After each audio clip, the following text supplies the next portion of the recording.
Gene, I wanted to ask you if you had any kind of network interference on MASH. Was there any particular episode that comes to mind that you had a problem with?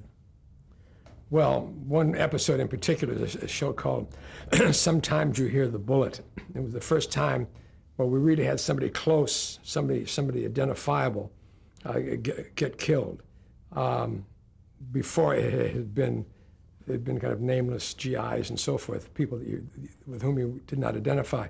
But there was a character who came through as a reporter who had been an old pal of Hawkeye's, a kind of a wild, crazy friend of his, played by James Callahan. And the script was written by Mike Messerschmidt. And it was an excellent script, and it dealt with this very serious subject. And when it was first seen by the network, they called up and said, "We're not crazy about this. You know, we've never." First of all, they say to you, "I'm on your side." That's the first opening line. But we're not crazy about this particular the events of this show because it's too depressing and so forth.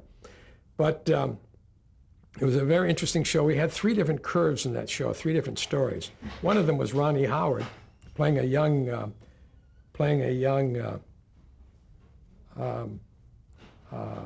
Marine who had Hawkeye found out was underage, and that was a very nice episode. That was a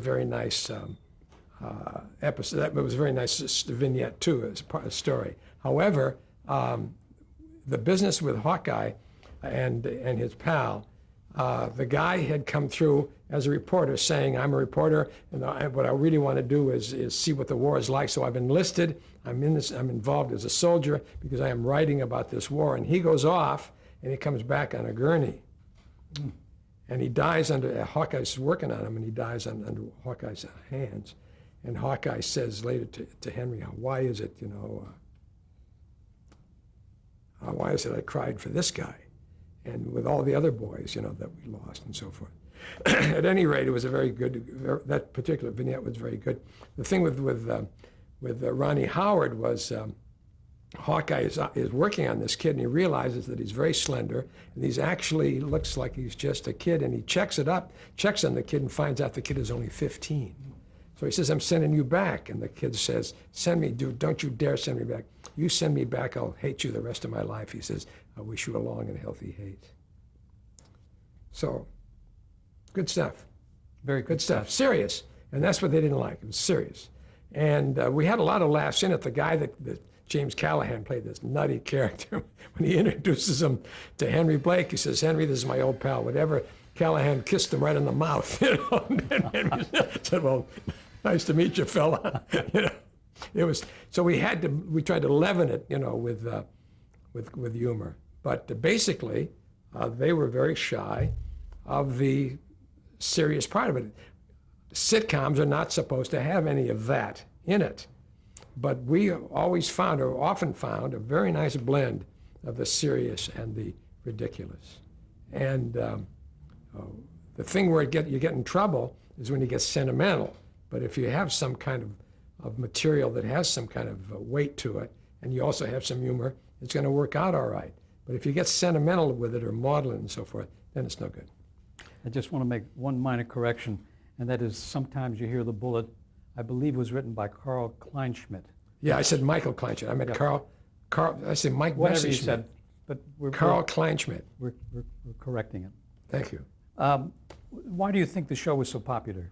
Why was MASH? MASH so popular? Yeah. Well, I think it was very funny. I think it had a lot of humor. It had a lot of wonderful, rich characters. Wild humor. It was a gang comedy. Mm-hmm. A great deal of it, of course, rides on the writing. It was brilliantly written with Gilbert and Larry Marks and all these very fine writers. So the writing, I think, was superb. And we had a wonderful cast. We had a wonderful cast in Alan Alda and Gary Berghoff and Linville and so forth, and Stevenson. And we had, all through the life of the show, we had very good acting.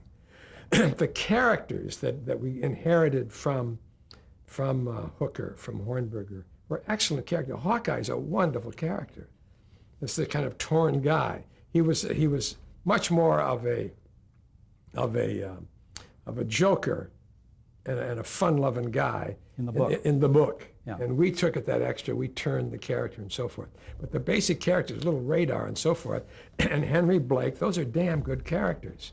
And I think the basic premise, which is extremely ironic, that these valiant guys are stuck in this mad war, that the irony of that situation, these crazy guys who are really heroes, that irony, I think, really works for us. It had, as I say, it was an absurd, it's an absurd situation. In existentialism, you know, the character Sisyphus pushes a rock up the hill all day long, and at night it rolls to the bottom. Well, that's what they were doing. They're trying to repair characters, and all day long, the war is blowing them apart. So at any rate, it had all those elements, and perhaps timing too. It was during the Vietnamese War, so in a way, it was a kind of, it touched on the anti-war sentiment. There hadn't been anything like it on before either. I mean, there were gang comedies, Yes, but nothing that combined the humor and the drama yes, and the human emotion. yeah. How directly was the show meant to be a statement against what was happening in Vietnam? Well, a lot of what our stories were really Vietnam. They said it was about Korea, but a lot of our stories came out of what was developing in Vietnam. I met a doctor one time, and I talked to him. He had been in,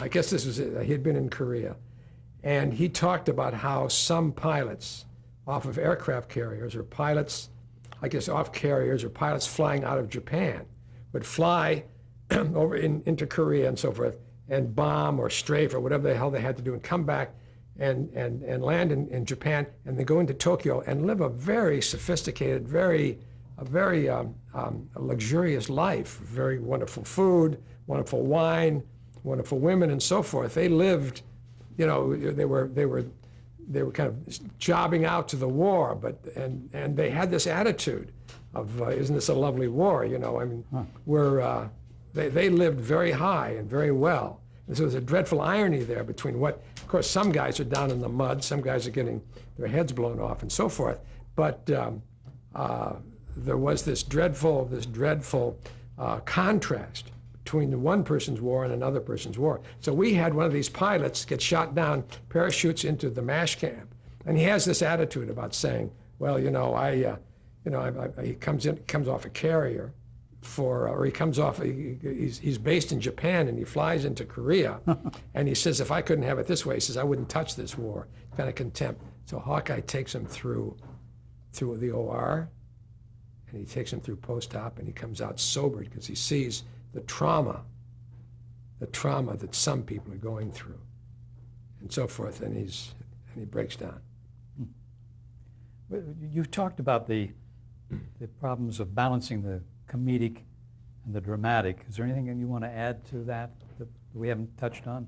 No, it's just that very often, you know, you can find a very good story, and it could essentially be dramatic. You have to leaven it with humor. Sometimes you get a story, you get a show, and it's completely ridiculous, completely silly, and you try to give it a little substance. You have to build some conflict into it. So it's a matter of balance. It's never 50-50. It's always one way or the other, one outshining the other. We were always being urged by the network to keep it funny, keep it funny. Nobody's really interested in that sober stuff. Mm-hmm. What was your opinion about the laugh track? Well, the laugh track, you see, we could have done without. Mm-hmm. And on a couple of occasions, we went to the network and said, can we do MASH without a track? We certainly, weren't going to laugh OR. And when we did a show that I directed called The Bus, in which they were out in the Tules in Korea through the whole show, well, we weren't going to have an audience laughing at them in the Tules and so forth out there in the boonies. So we left the laugh track out of that, and occasionally we did. But the show could have played very well without a track. No question about it. And in England, it indeed plays without a track. They just removed that strip. Did you decide to leave this series for any personal reasons, or why did you go? I had a very unfortunate conflict with Fox. I had a participation in MASH, and they put terrific pressure on me to sign a waiver, and my agent betrayed me, and my lawyer betrayed me, and they caught me the day after I had finished shooting. I came into the studio exhausted, and I had a reading that morning, and then they put all this pressure, and they were screaming at me, and unfortunately, my agent could not be reached. He definitely avoided me. My lawyer said, I don't know why, there's no reason not to sign it.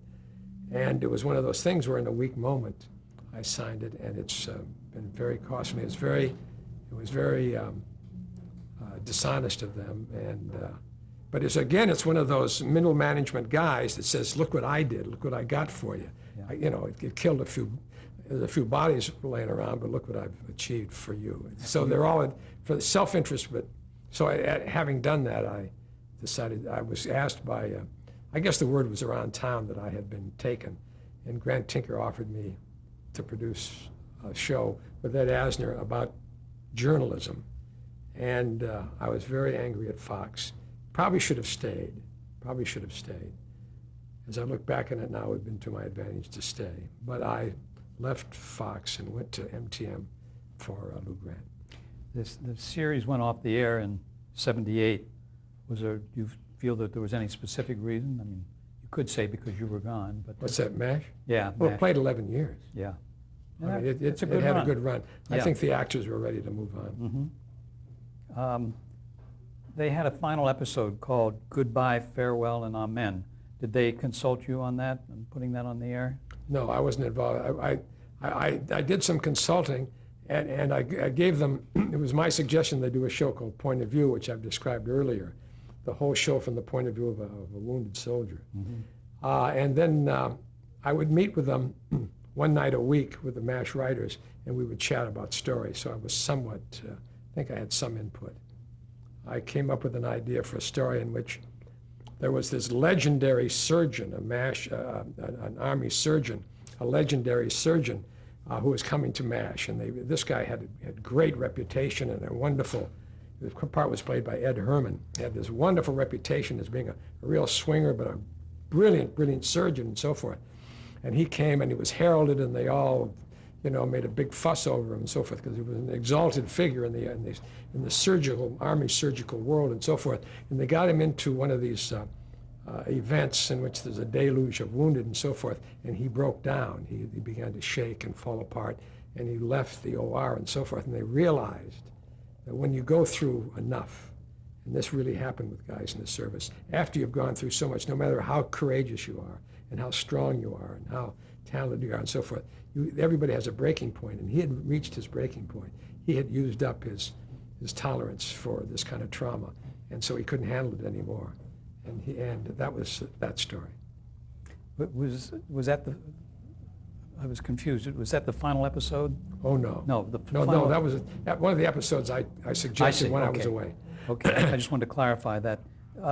Did you watch that final episode? Oh, yes. What did you think of it? Well, I thought it was very good. We all, I think we all went to dinner. We went and saw the episode, and then we all went to dinner. Alan Alda entertained everybody. Yeah. We all had a big dinner together. I think we saw the episode. I guess we saw it either on the air or at a screening, and then we went to dinner. Did you think it was the correct kind of story for the finale? Well, there was a lot of choices you could make. I thought, as I recall it, I thought it was a successful episode. Now, after MASH went off the air, there was a series sometime later called After MASH. Yes. Did you have anything to do with that? Nothing. Okay. As a matter of fact, Fox offered me the job, a chance to direct it, and I was willing to direct it. But my agent and Fox, my agent, who I think by this time felt so guilty about betraying me on MASH, I think made demands upon them that were ridiculous that they turned down. And so then he said to me, we can't make the deal. Again, I should have fired the guy the moment he betrayed me. But again, I should have said what was offered, what was asked, and what was bid, and perhaps gone ahead with it, because I think I could have helped After MASH enormously. First of all, it should never have been in the Veterans Administration. It should have been at the LA County Hospital. And the second of all, he should have used all the characters he could get. Burt didn't want to use the psychiatrist. He didn't want to use Larry Linville. He says, too much of a coincidence. But you don't get any points for too much of a coincidence. You only get points with the people who are on screen. So I would have used every horse that I could get. At least they were familiar to the audience, and the audience. Well, and they were great characters, and as it was, he didn't have yeah, enough. and they would have come to watch them. Perhaps. Yeah. What do you think is the MASH legacy? In other words, do you think that by being on the air 11 years and the kind of show it was, that it kind of opened things up for other shows on TV, or do you think it's a show that's going to be remembered for a long, long time? I think it will be remembered for a long, long time, for the stories and for the performance and for the shows themselves. I don't know how much of a legacy. I don't know how much of a breakthrough it was. The only thing about the breakthrough is it was terribly well done, and it had more of a. The thing that was unusual about MASH is that it had an undercurrent. It had an understatement, which dealt with the wastefulness of war. It had a serious premise underneath all the kind of hijinks and so forth. How much of a breakthrough it was, I don't know, except that I think that the seriousness of the premise and the comedy was a very, very good mix with great characters and so forth. I think All in the Family was a real breakthrough. Then you're really treating something that was never touched before, that idea of here's a funny bigot. But how much of a real breakthrough MASH was in terms of legacy and so forth, I don't know, except that I think that it was a damn well done show. It was, and time will tell. Yes. Won't it? Now you worked. It's actually got incredible legs. It's got better legs than All in the Family in terms of its longevity. Mm-hmm. I mean, and I knew it at the time. I said, this thing is going to do very well in syndication. And I remember Paul King at CBS says, well, I think it won't do any better than Mary Tyler Moore. And I said, I think it will. He says, no, he says, a good show is a good show. It's one of those generalities that you get, but the generality is too easy. It's when you have a show, first of all, the fact that it's in uniforms does not date the show. Mm-hmm. And good point. And also it had production. It was inside, outside. The fact that it was one camera gave it some blue sky. So we had we had more production. In addition to that, we had great characters, great premise and actors and so forth. Well, let's get away from MASH for a minute and just talk quickly about some of the other series that you did.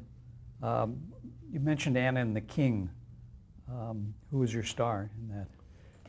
Yul Brynner was the star. Ah, he had played on the stage. Yes, indeed. Yeah, and he was certainly the guy to get. Somehow we didn't solve that. One of the things was that they pointed the show toward a youth audience. So they had, we dealt with the king's son and so forth. So there's a lot of kind of children in the show, and whatever it was. Romances don't play great week after week, and that's of all the elements that are true about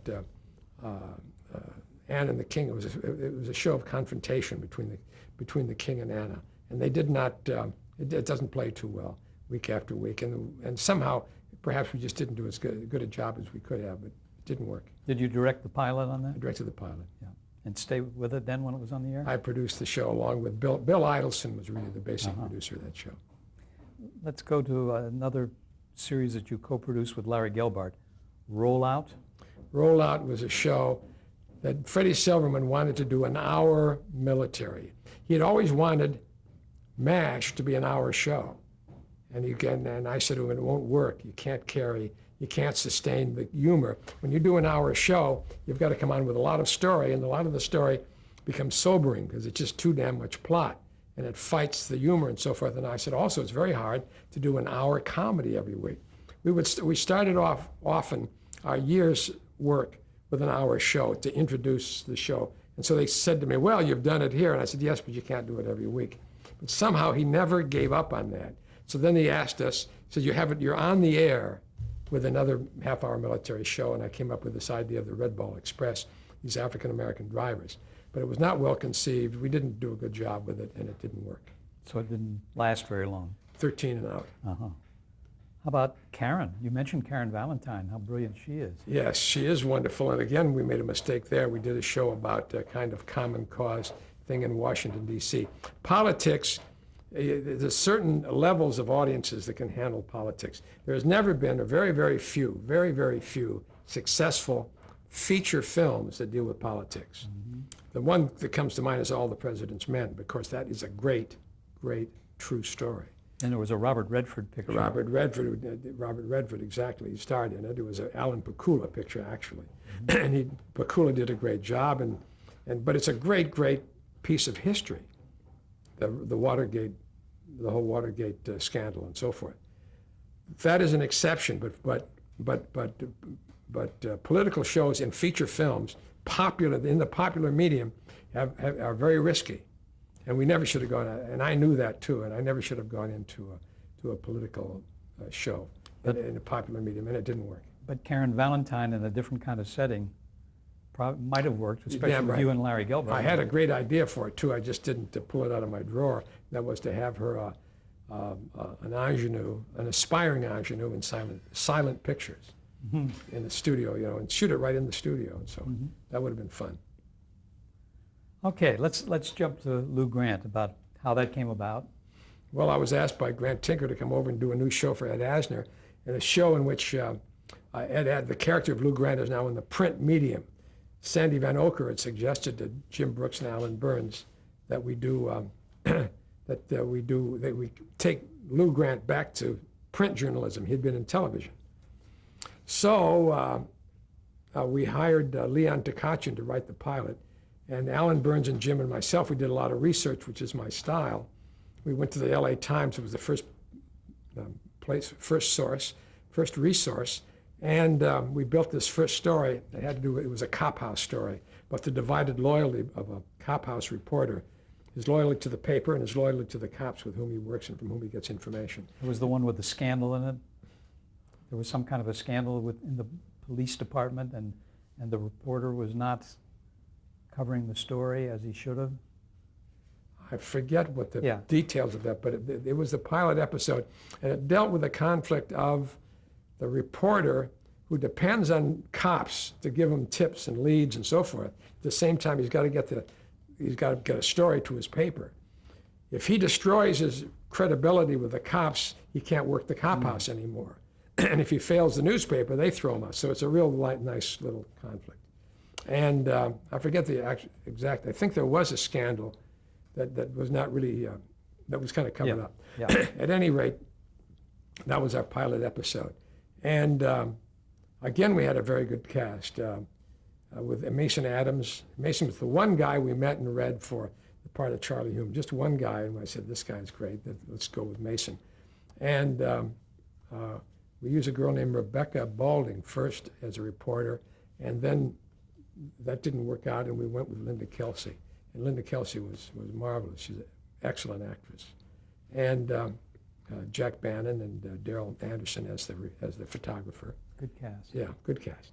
Did you have any qualms or any concerns about Lou Grant having come from comedy, where his character was involved in comedy? Well, yeah, that was a problem. The public, of course, expected an hour Mary Tyler Moore. But it's an interesting thing. How did you overcome that problem? Well, what happens is, generally speaking, your form is dictated by content. If you have just a little whiff of a story, you write a short story. If you have a picaresque, episodic story that lasts 3 generations, it's a novel. If you have, or a miniseries or whatever, half-hour shows usually have kind of a limited story. Now they said we want an hour show. So the form, in this case, dictated content. If you have 4 acts, you got to bring them back for 4 acts, meaning at the end of Act 1, you've got to have a pretty good hook into your audience to bring them back for Act 2, Act 3, and eventually Act 4. So it's a lot of story, and it changes the content, certainly, and it changes the nature of the show. You can use a lot of humor in it, but you can't do wall-to-wall sitcom jokes where you need 5 jokes a page or whatever it is. At any rate, that was what was interesting about Lou Grant. So we had to have stories that would carry us for 4 acts, and it changed the nature. That's how Lou Grant differed from Mary Tyler Moore. It changed the tone, it changed the tempo, it changed the whole, well, basically the character of the show changed. From Mary Tyler Moore was different from Lou Grant, the half hour being that different from an hour. And was this CBS? It was CBS. Did you get any interference from them in terms of making that change?